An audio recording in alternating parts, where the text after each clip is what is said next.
Can menopause cause a fever? Well, that's a really interesting question. Let's talk about whether or not menopause can cause a fever and what you can do about it.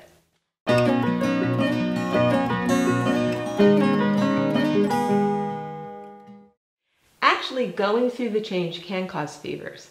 Women may mistake a hot flash or flush for a fever, but hot flashes do not last very long, not like a fever does.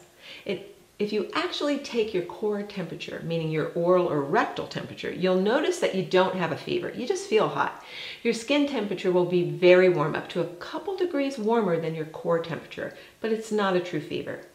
But there is something that occurs, and it usually starts in perimenopause, that I like to call the hormonal flu.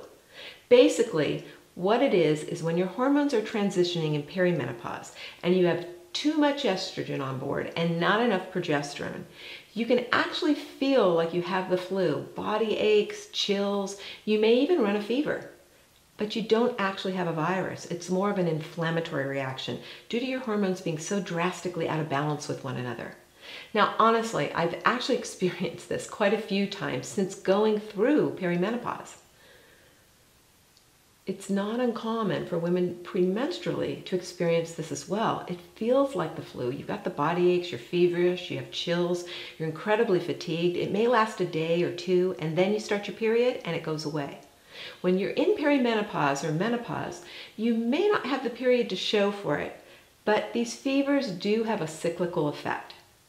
Oftentimes, if you're taking bioidentical hormones, you may notice that it only occurs when you skip your hormones for maybe 2 or 3 days or even longer.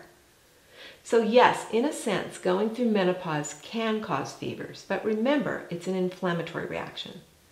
Going through menopause can also aggravate autoimmune conditions, as well as suppress your immune system, because your estrogen levels are just so low, which can cause stealth viruses like Epstein-Barr virus or intracellular bacterium like mycoplasms to actually surface and cause you to have recurrences, which may lead to fevers. Now, in that case, it's the microbes that are causing the fevers. It's going through menopause that made you vulnerable to the resurgence of these intracellular microbes, these infections. So just remember, it may be easy to confuse a hot flash with a fever. Yes, you feel like you're burning up, but you don't actually have a fever when you're experiencing a hot flash. You need to take your core temperature. Now, there are a lot of crazy symptoms that go along with the change that are typical and some atypical. And oftentimes you don't get any sympathy from those around you who don't really understand more atypical symptoms like fevers. If you'd like some support, please join us in our hormone support group, which you can access through our hormone reboot training. Just be sure you understand the difference between a hot flash and a fever. Because menopausal women tend to have lower metabolism, you tend to have lower basal body temperatures, lower core temperatures. So how do you know what your core temperature is?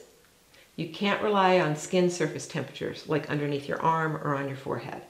Because when you're having a hot flash, your skin will be incredibly hot.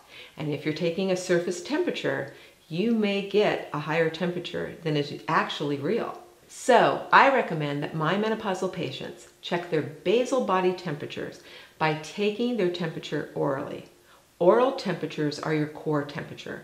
Rectal temps are going to be 1 degree higher than your core, and axillary underneath the armpit is usually 1 degree lower, but not if you're having a hot flash. So it can be actually higher because your skin surface is hotter than your core. Now, I'll see you in the next video.